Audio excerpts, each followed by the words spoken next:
सुनीता की शादी को अभी 4 साल ही हुए थे कि उसके पति अजय एक कार दुर्घटना में चल बसे।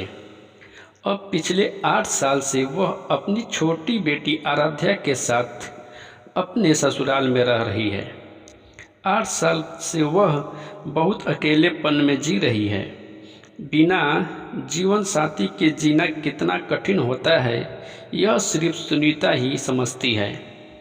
रात को वह जब सोने जाती तो उसे अपने पति की बहुत कमी खलती थी। सुनीता के ससुराल में उसका ससुर हरि प्रसाद, जो पिछले 5 साल से पूरी तरह से अंधे हो चुके थे, बड़ा जेठ जी विवेक, उनकी पत्नी रेणुका, छोटा देवर संजय और उसकी पत्नी नेहा, दोनों जोड़ों की शादी हो चुकी थी। दोनों के छोटे छोटे बच्चे हैं। और फिर सुनीता और उनकी बेटी आराध्या। सुनीता का रूप ऐसा था कि कोई भी पुरुष उसे पाने के लिए किसी भी हद तक जा सकता था। भरा हुआ जवान शरीर, पतली कमर और गोरा रंग, जिसे छूने से शरीर में दाग पड़ जाए। होठ गुलाबी, गालों में गहरे डिंपल। गांव के पुरुष उसे गलत नज़र से देखते थे, इसलिए वह घर से बाहर कभी नहीं निकलती थी। सुनीता की इतनी खूबसूरती किसी काम की भी नहीं थी, क्योंकि जिसे उसे देखना था वह तो बेचारा इस दुनिया में नहीं रहा। सुनीता की बहुत इच्छाएं थीं जो सिर्फ उसका पति ही पूरा कर सकता था। लेकिन कभी कभी वह सोचती थी, काश कोई ऐसा होता जो मेरी हर ज़रूरत पूरी करता। इधर उसका ससुर भी पूरी तरह से अकेला था, क्योंकि सुनीता की सास भी कई साल पहले गुजर चुकी थी। ससुर की दुनिया अब सिर्फ आवाज़ों की खुशबुओं और छुअन तक सिमट गई थी। घर में हर किसी के पास कोई न कोई था, लेकिन अकेली सुनीता थी जो बिना पति के जी रही थी, और उसका ससुर था जो बिना पत्नी के जी रहा था। दोनों ही कहीं न कहीं बहुत अकेले थे और दोनों किसी साथी की तलाश में थे। सुबह का समय होता, आंगन में मुर्गियां दाना चुग रही होती। विवेक और संजय खेतों में निकल जाते। रेणुका और नेहा रसोई में हंसती बतियाती रहती। सुनीता चुपचाप चाय बनाती, सबको परोसती, फिर ससुर के लिए अलग गिलास में चाय लेकर पीपल के पेड़ के नीचे पहुंचती, जहाँ पे उसका ससुर जी बैठे रहते। उस दिन सुनीता ने धीरे से कहा, बाबूजी चाय। हरि प्रसाद ने हाथ बढ़ाया। उनकी उंगलियां सुनीता की उंगलियों से हल्के से टकराई। यह रोज की बात थी। फिर सुनीता का हाथ एक पल के लिए रुक जाता। हरि प्रसाद ने चाय की चुस्की ली और बोले, आज चाय में इलायची ज़्यादा है, बहुत अच्छी लग रही है। सुनीता मुस्कुराई और बोली, आपको पसंद है ना, इसलिए डाल दी। सुनीता के ससुर हरि प्रसाद ने सर हिलाया और बोला, तूने मेरी हर आदत याद रखी है सुनीता। अजय होता तो शायद इतना ख्याल न रख पाता। सुनीता चुप रही। वह जानती थी कि बापूजी यह बातें सिर्फ दिल रखने के लिए यूं ही कह देते हैं।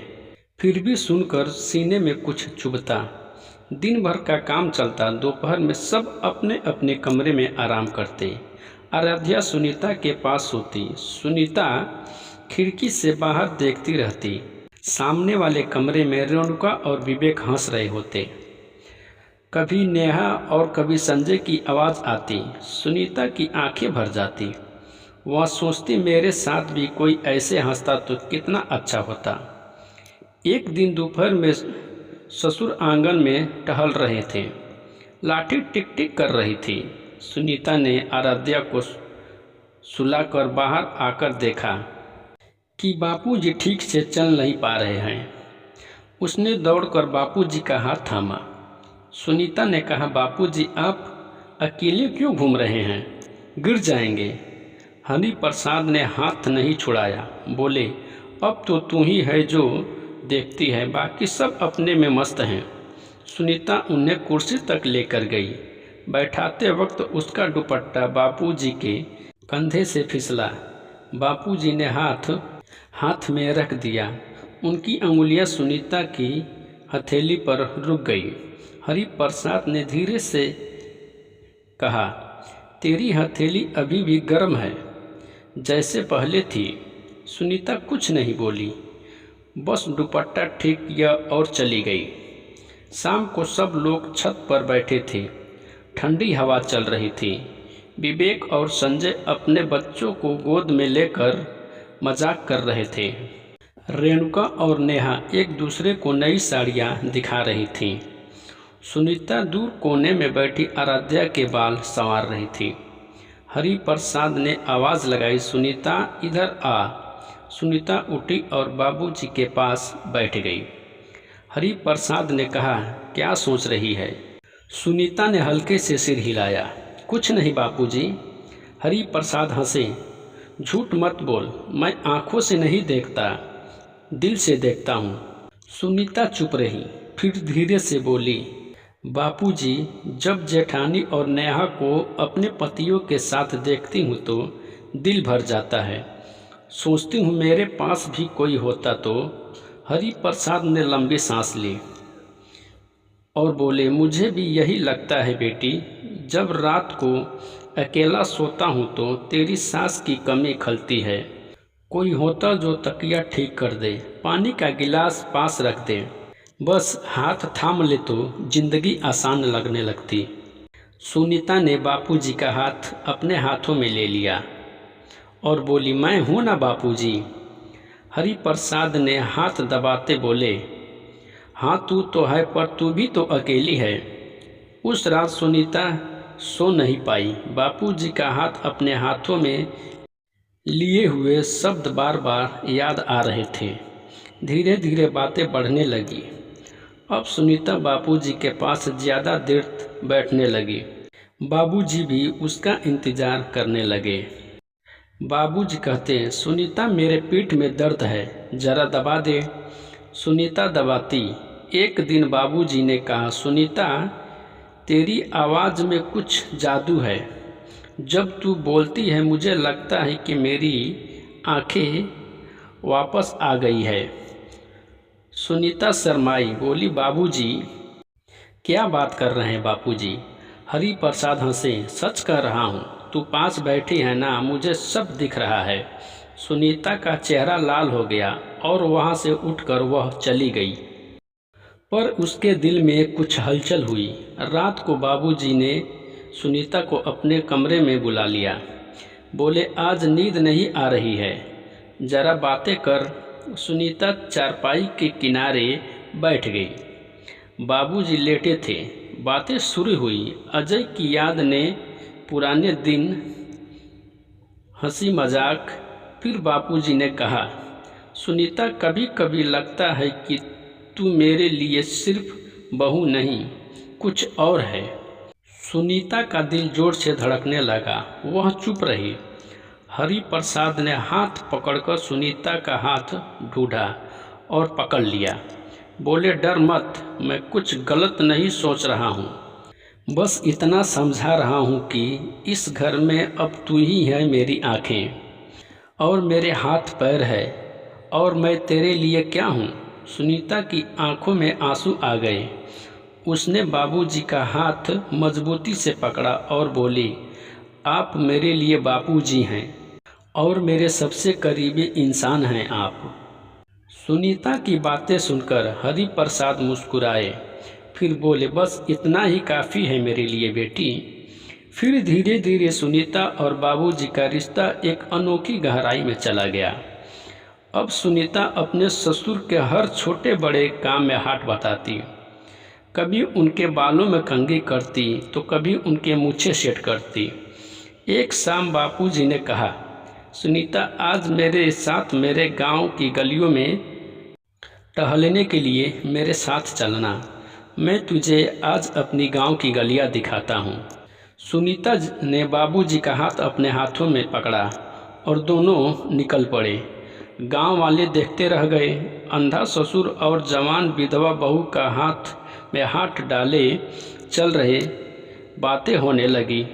कोई कहता, देखो अब तो पूरा जोड़ा बन गया। कोई कहता, बेचारा अजय मर गया है, ये दोनों मज़े ले रहे हैं। सुनीता को सब सुनाई दे रहा था। वह बाबूजी के साथ चलती रहती। बाबूजी को कुछ दिखता नहीं था, पर वह महसूस कर रहे थे। रात को बाबूजी ने कहा, लोग क्या कहते हैं मुझे पता है सुनीता।